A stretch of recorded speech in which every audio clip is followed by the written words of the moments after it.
Shalom and welcome again to another edition of Seekers of Meaning, the podcast arm of Jewish Sacred Aging. I'm Rabbi Richard Address, the director of Jewish Sacred Aging and the host of these podcasts. Welcome again and thank you very, very much for joining us. These podcasts, as you know, are designed to explore how the revolution in longevity is affecting our community, our families, and ourselves. And again, we welcome your comments and concerns, and you can email them to me at rabbiaddress@jewishsacredaging.com. And likewise, we invite you to visit the Facebook page, Jewish Sacred Aging on Facebook, and click on the like button or whatever.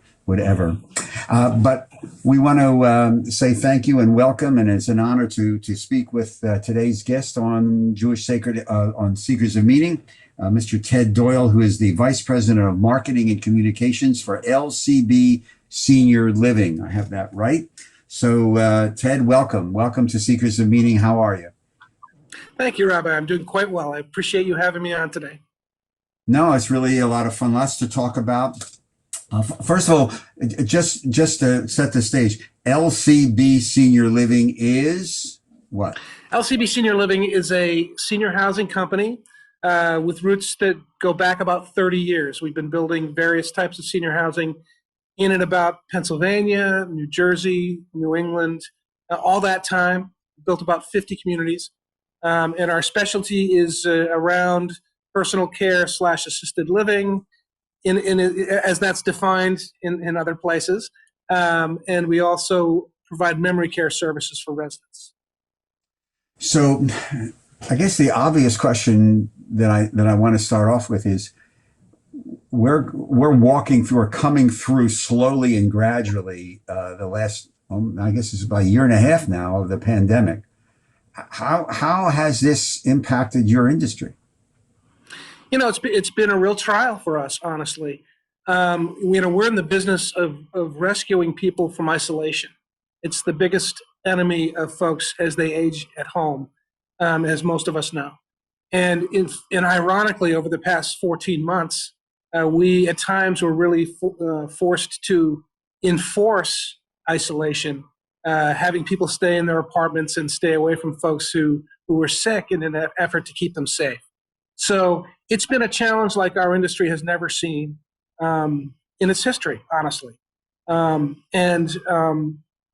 Where we are well positioned to deal with virus, in buildings like ours and communities like ours, the regular flu is a threat to folks, as are things like norovirus. So we are well equipped to contain the spread and effects of viruses, but this one was a formidable and different challenge for us, to be sure. The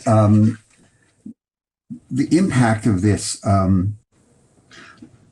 not only the changes brought about by COVID, because you just reflect, because like you said, you've been involved in this, the company's been involved in this for some decades. What seems to be the greatest change in your industry?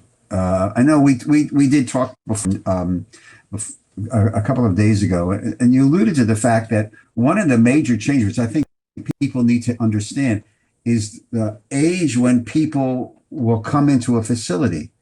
Could you just reflect on that a little bit and the why Sure. of that and the impact of that on the industry? Well, when I was a kid, and I think many of our listeners, I'm sure, nursing homes were the only game in town for older folks when they needed to have care in their lives, other than bringing someone into their home. And so, the idea of modern assisted living and personal care was born really in Scandinavia and came to the United States really through the Midwest, where there's a high Scandinavian population.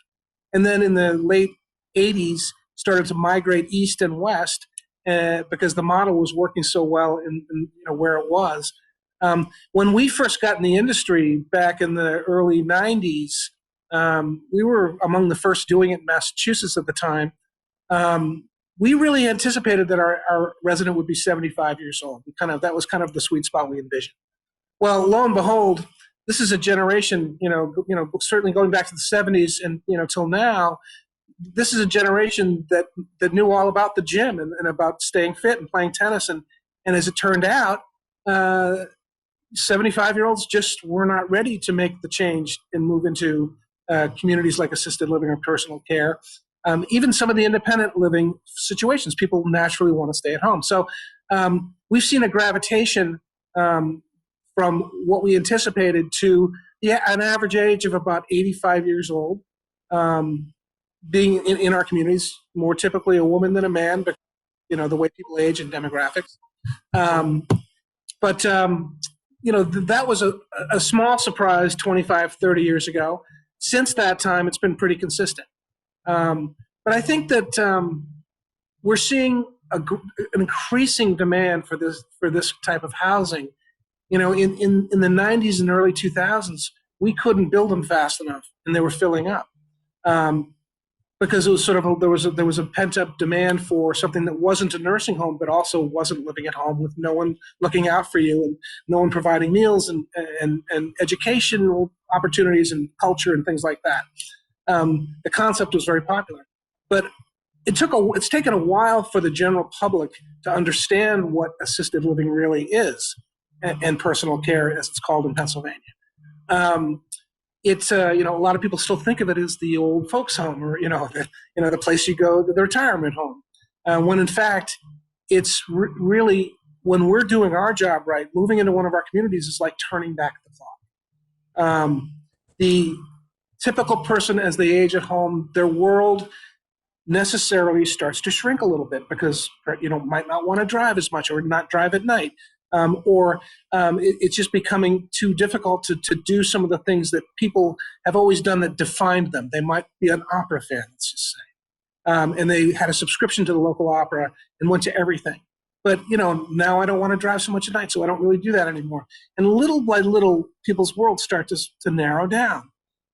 We're saying to that person, come live in our building, and you can be yourself again. You can go to the opera.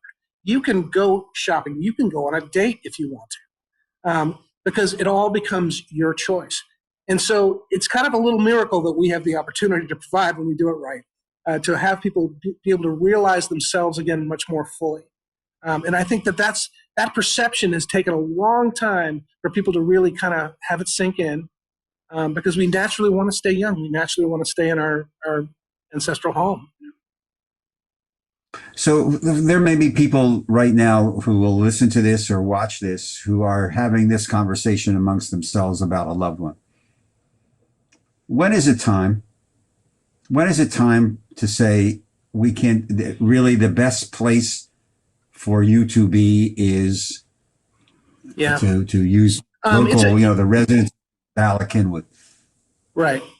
It's a very difficult conversation. One of the reasons I'm in this business is because I had that conversation with my own dad, and it was a long conversation.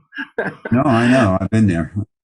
And I realized, how it was very difficult for him to think about leaving the house that he and my mother had settled many, many, decades ago. And it was difficult for me as his son to be pushing him towards something he really didn't necessarily want to do, have to do, I think is the best way.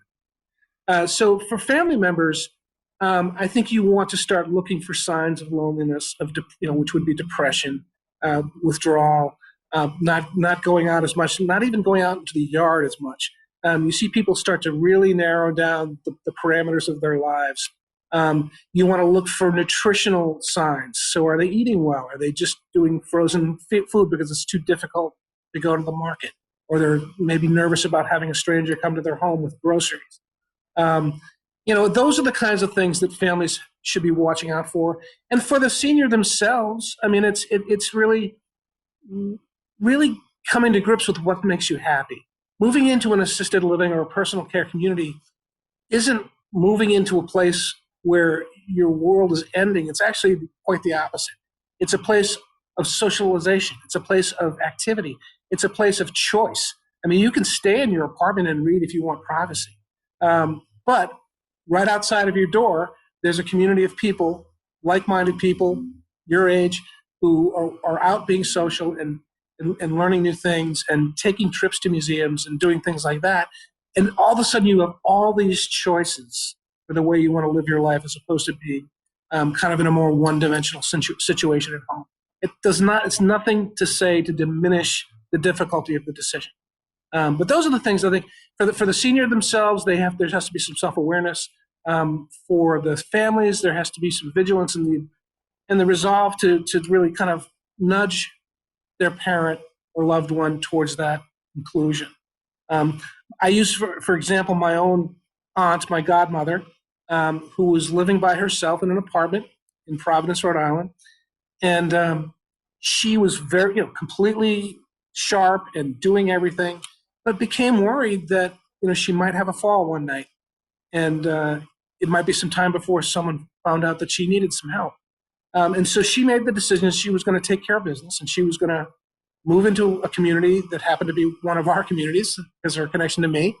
But she has her own apartment, private apartment, and she was a person who was the chairman of the Heart Association and a teacher for 30 years and all about the community, winning civic awards and things. Well, all of a sudden she's in this community in Lincoln, Rhode Island, and she's the mayor of the community. She's doing all the things she used to do in that context, and has been extremely fulfilled. If what advice would you give to a family as they begin this process? What should somebody look for? There's all kinds of options. There's all kinds of choices. Everybody's lobby is like a 5-star hotel. But it's true. It's true. What does a family have to look for before because it's a very, very transformational decision. Yeah. It's, when I'm in our communities, I always make it a point to ask residents, what made you choose our community?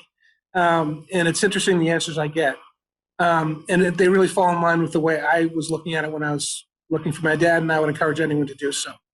You want to start with, not being afraid to do your homework, because there's so many of these communities now built that you want to yourself the best shot at finding the best fit, because they're different. They have different tones. There are different cultural makeups of communities. There are different traditions that communities have. Not to mention the physical plants, because you're right, everybody's got a beautiful lobby. Everyone's got a pool. Everyone's got a putting green. So what I would say is you want to make sure that you tour multiple communities. You want to pick 3 or 4, if you have that available to you in your community where you're looking, and go there and spend some time with the executive director and the salesperson and talk about, what do you love about this community? Ask them what they love about it. Why do they work there? What makes it special to them? And then they're going to want to take you on a tour of the building, which is fantastic. You need to do that because you'll really see what it's all about. At that point, honestly, and my sales folks would kill me if they heard me say this, but I'd say tune out the salesperson and start paying attention to what's happening around you. And watch the interaction between the caregiver and the resident. And watch how the maintenance person greets or doesn't greet someone as they walk down the hall. Look at the reception desk and see what's happening around the lobby area. Are there people out there? Do the people want to be out and socializing? Do they find it a friendly, collegial atmosphere? All those in-between interactions that you witness are going to tell you the story that you need to hear. And if you walk out into a patio or courtyard, if you see that it's clean and well kept, well, that's a metaphor that you can imagine will represent how your loved one is going to be cared for, or you yourself are going to be cared for. If there are weeds coming up and there's crooked this and things out of place, well, that tells us a little story that you need to be paying attention to. The other thing I would say is, and this sounds crazy, but pay attention to the magazines on the coffee table. Are these people like you who live here? I mean, if you love the New Yorker magazine and you see that on the coffee table, you're like, well, there's kindred spirits here. It's a more intellectual crowd. Or if it's something where you're more into hobbyists, you're more of a hobbyist or into sports and you're Sports Illustrated or something like that. You get to know the tone of the resident by what's present. I would suggest you have a meal, absolutely 100%. I would suggest that you tell them you're not going to have a meal, and then ask for a meal when you're there. Because that way you're not getting something that was specially prepared for you. You're going to get what everybody gets. And that's really important because you're going to be eating in this restaurant every day, unless you decide to go out, which of course is your choice. And then lastly, what I would say is if you see a pocket of residents sitting and talking and hanging around, ask the salesperson to leave you alone for a few minutes. Could you go get me a bottle of water or something like that? And then talk to the residents and get a sense of how they like it there, what their experience is.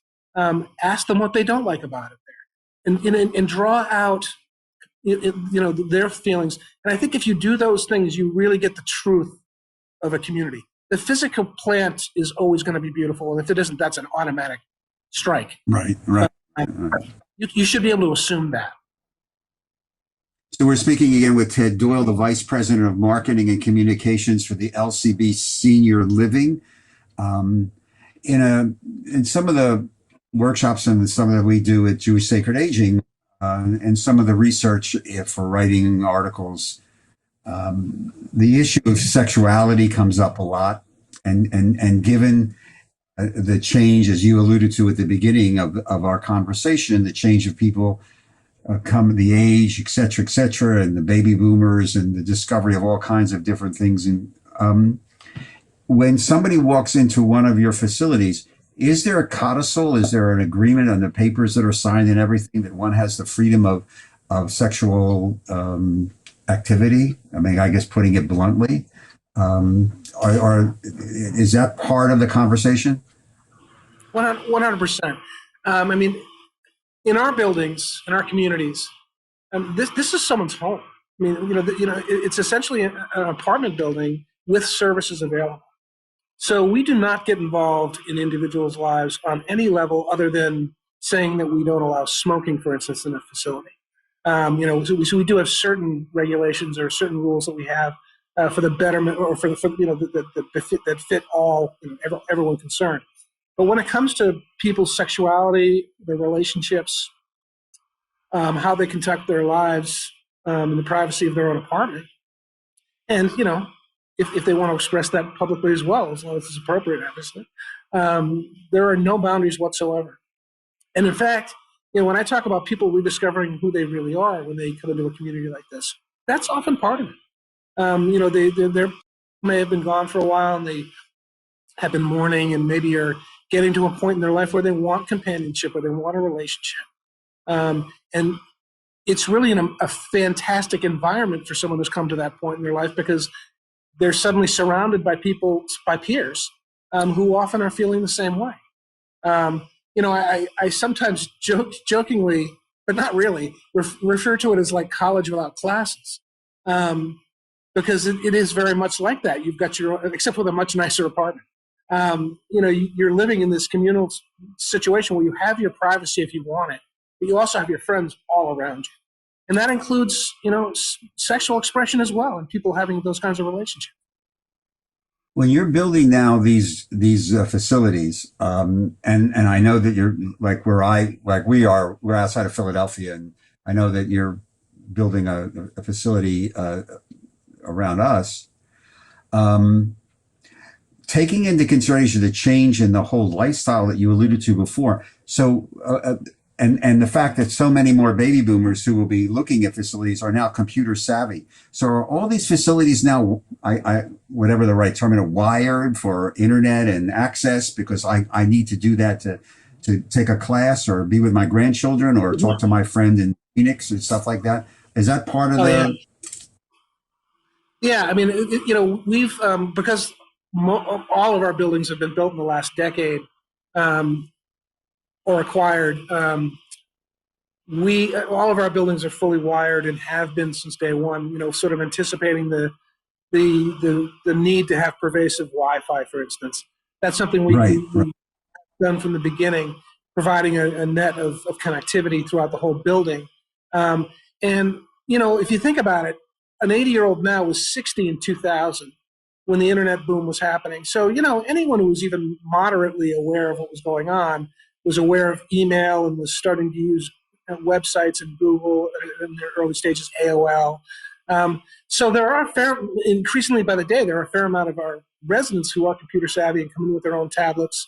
But we also, through COVID, the necessity of COVID, we really beefed up our connectivity from a communications standpoint, adding communal iPads and other types of tablets, and providing for Zoom meetings and WebEx and all the different platforms, FaceTime, that are available to people. I think that really pulled the whole industry into a whole other place when it comes to or tech savvy, and the residents as well. So anyone who was lagging behind really was pushed into a position of needing to do it to stay socialized and in touch with their families. So now, I mean, every resident in our buildings knows how to use Zoom now, and it enables. It's great because it enables intermittent contact with their families and loved ones and friends that didn't necessarily happen as much before.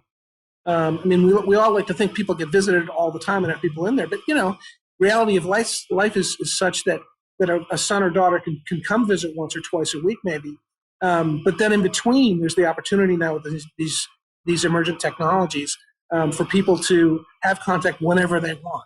So they're feeling a little bit bad at 8 o'clock at night, they can call their son and have a quick chat. It's really a beautiful thing. We also have things that people are coming to expect. I mean, our apartments are smart. There's Alexa service in all of the apartments. So people can talk to Alexa and find out about the weather and about specials for dinner and what's going on in the community and where that's happening and that sort of thing. And TV screens throughout that tell people what's happening where and what's been going on, and social media, all of it. Yeah. I have to tell you, this is a lot. You said the word Alexa, so my Alexa is over there and immediately turned on. So, That's be quiet. We were talking to you, but thank you very much. Now it's great. I work with a woman named Sarah, and whenever I call her out the door, my Siri pops up and wants to know what I want. It's unbelievable. So we talked a little bit about the sexuality thing, the technology thing. As a clergy person, and your communities are not faith-based. So how do you incorporate the spiritual component, or do you in the communities that you run? We do. It's funny. We are non-denominational, but we are spiritual as an organization, and by that I mean the people who run the business have varying spiritual orientations, but I think we all have a great respect and understanding of the need for people to be connected spiritually and to be able to continue to do that as they age, or even do it more for a lot of people. So, one of the first things we do, and we're doing it right now in Ballackinwood, is we reach out to spiritual communities, faith communities, and get to know the rabbis, get to know the priests, get to know the ministers, and let them know that we're coming. And that's sort of a starting point. So we'll oftentimes have clergy come in and do services within the building, if that's what the residents want, or we'll take residents to worship, if that's what they prefer. If they've got a temple that they're used to, or a church that they go to regularly, we'll bring them to their church. But also it extends to things like our menus, to make sure, we're not a kosher kitchen, but making sure that there are items on the menu that reflect our Jewish residents or our Hindu residents or other people who might have dietary needs that track with their religious beliefs and faiths. So it's a really important thing to us. And that also flows to the more obvious things like celebrating holidays and things like that. And recognizing, that for one group of residents, that this might be a very special day. So it's something that I'm proud of because I'm a spiritual person myself, and I value that. My own father was a clergyman, so it's something that we do pay a lot of attention to. Ted, one of the things that we talked a little bit about before that I before we start running out of time, I do want to ask you about, because it seems very, very fascinating, and in many ways frontier, and sort of like a glimpse into what's coming for a lot of us. You're involved with something called React Neuro. It has to do with brain health and stuff like that, but it seems really, really fascinating. Could you just, in layman's terms, and is this part of the LCB platform? What is it? Well, you're in luck. You've got a Brandeis English grad here, so I'm by no means a scientist, so I can only state it in layman's terms. So, yeah, React Neuro was something that was created by a fellow named Dr. Rudy Tanzi, who has several hats. He's the brain health expert for the New England Patriots, and I know the Philadelphia fans are booing right now, but that's a pretty But he also is chair of the neurology department at Harvard Medical School. He's written 4 bestsellers with Deepak Chopra, and he discovered the Alzheimer's gene when he was a grad student. So his family is just gravely disappointed with him. Dr. T, through conversations with Bill Belichick, the coach of the New England Patriots, who was frustrated with the lack of diagnostic tools for knowing whether players should play or not with concussions.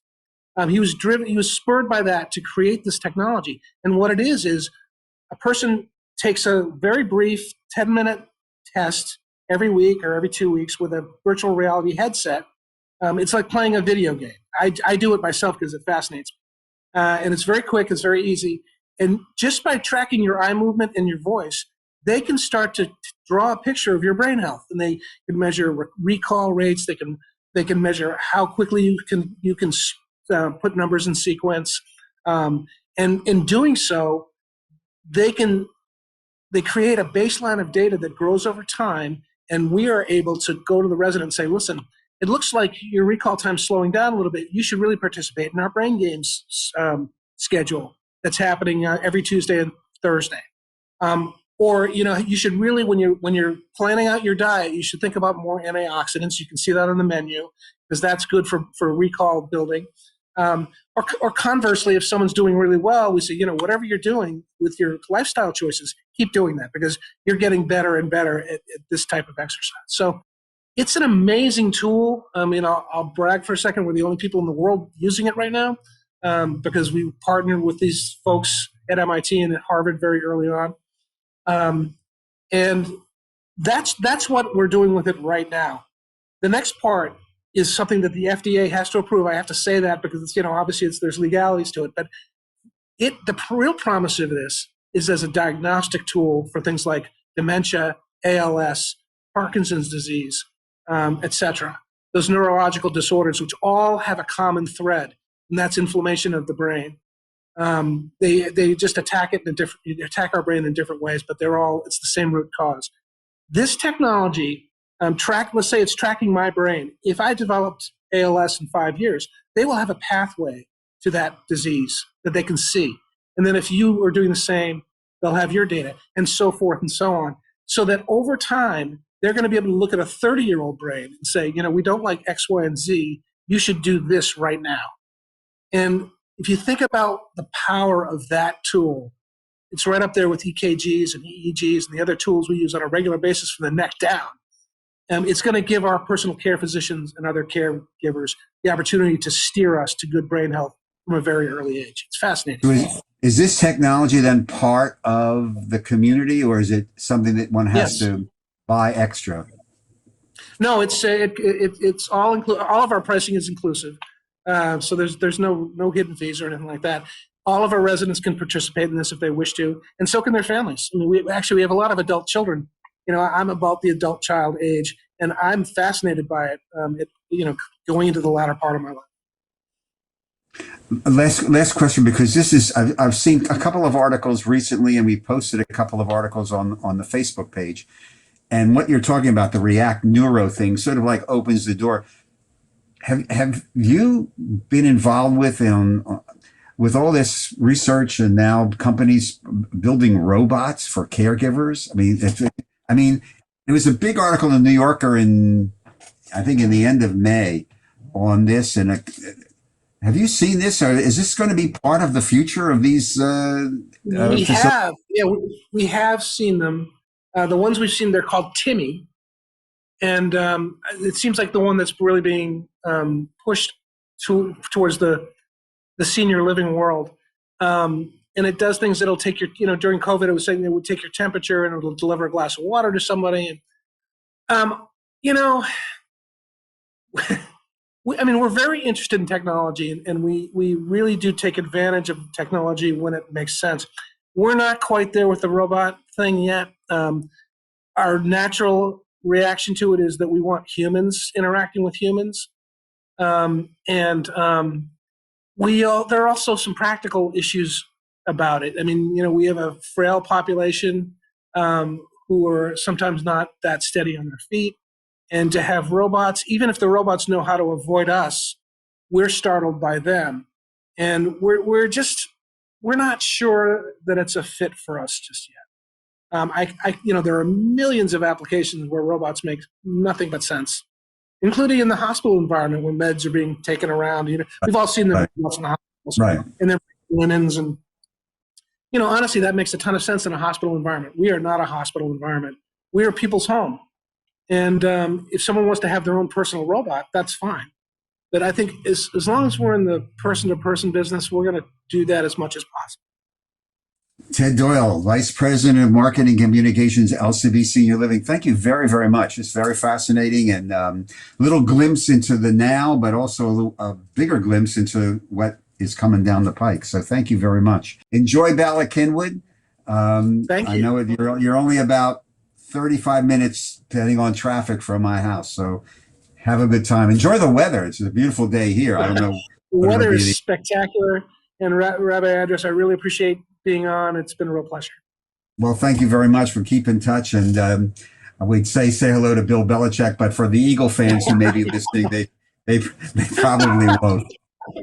Hey, listen, we've got some problems, so nothing to worry about there. Oh, you should. Philadelphia sports fans right now, we have more problems than we know what to deal with. So, but thank you very much.